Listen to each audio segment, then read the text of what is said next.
It's the NBA on 2K Sports. Hello, everyone. Great to have you with us. This is Kevin Harlan with Clark Kellogg and Steve Kerr.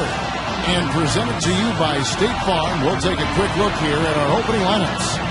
First for the Mavericks, Collison is out there with Mayo. And holding down the middle out of Central Michigan University, the skilled and ambidextrous 7-footer, Chris Kaman. Then there's Marion, and it's Nowitzki in at the 4 spot. And for the Heat, Mario Chalmers and the electric D. Wade at the guards. And playing at the 5, the always versatile 6'11" star big man, able to score inside and out, Chris Bosh. And it's LeBron James, and it's Battier in at the 4 slot. Well, last year was a struggle for Dallas. They lost Tyson Chandler in the offseason. And, the lockout condensed season was tough for them with the age of Kidd and Nowitzki. And I think where it really showed was on the road. Their performance in visiting arenas just wasn't what it was in previous years.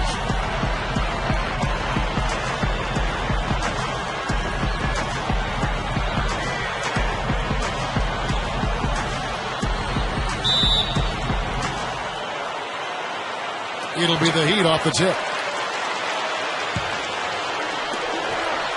Wade against Mayo. And Bosh gets it to go on the assist by Wade. Yeah, Steve, you look at the standings for the past few years, the Mavs, one of the toughest road teams in the league. But Clark, last year they really struggled. They didn't have that same edge away from Dallas. 13-20 was their final road record, Kevin, and that's a far cry from what they're used to. It's really a big part of why they didn't win their division and had to settle for the 7th seed in the Western Conference playoffs. Now here's Nowitzki, and the officials call a traveling violation. Well, that's inexcusable to throw a pass that far off the mark.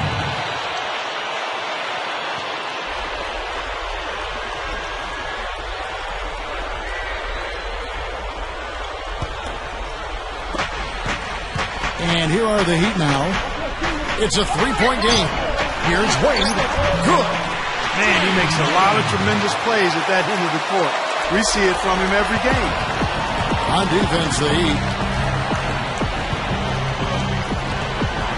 Collison with it. And Mario Chalmers gets the whistle that time. That is his first foul of the game. Well, that was a quick foul for him there. The refs are certainly calling it close.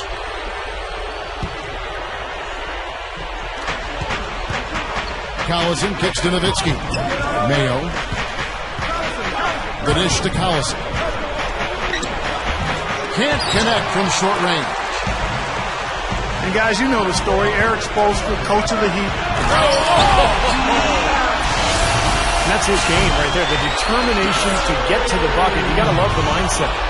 And that replay is sponsored by Sprite, giving us a great look at that one.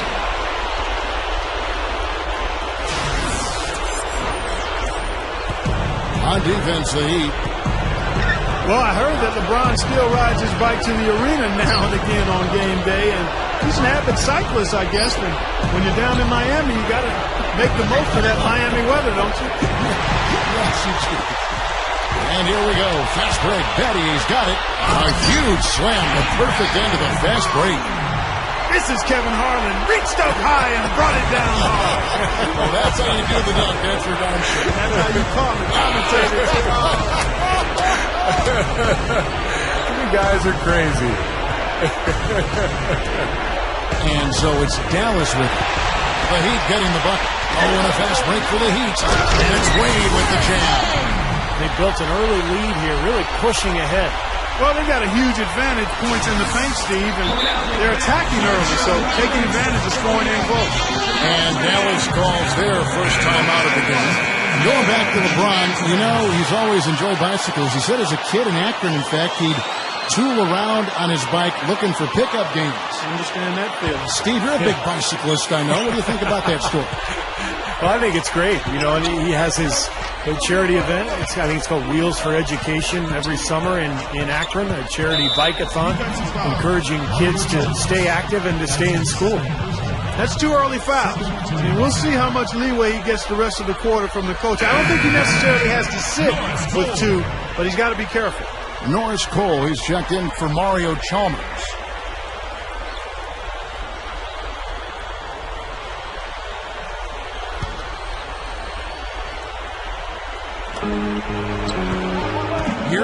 Collison.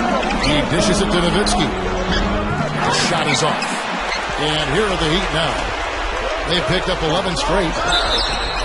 Well, it's kind of scary when you play against Miami. I mean, that talent is so overwhelming. So what a lot of teams try to do is zone them just to cut down on the dribble penetration and force Miami to take outside shots.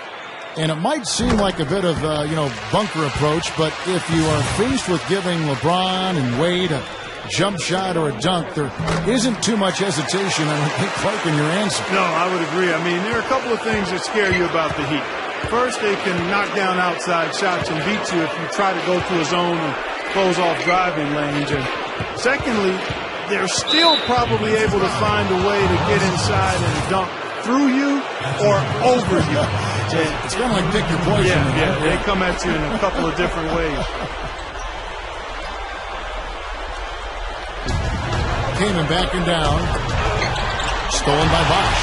Yeah, he had tunnel vision on that pass. He was really focused on the target. Never did see the defender. And LeBron throws it down. They built a big lead here early. Both defensively and offensively. They've been terrific right from the tip. If you're just tuning in, we played about 2.5 minutes here in the first. Doris Burke has some information for us. Doris? Well, guys, I was able to talk with Rick Carlisle for just a moment. One player he said they can't overlook is Chris Bosh. He said Bosh is the perfect complementary scorer. He can hit the spot up J and also really crash the offensive boards. We simply can't get so caught up elsewhere that we allow him to have a big night. And Kevin, at 6'11", Bosh really an anchor in that front court. When he plays well, they're tough to beat. All right, Doris, thank you very much. Here's Collison. The Heat getting the bucket. 6 on the shot clock. And here's Hale for 3. That drops, and it comes off an assist from Dirk Nowitzki.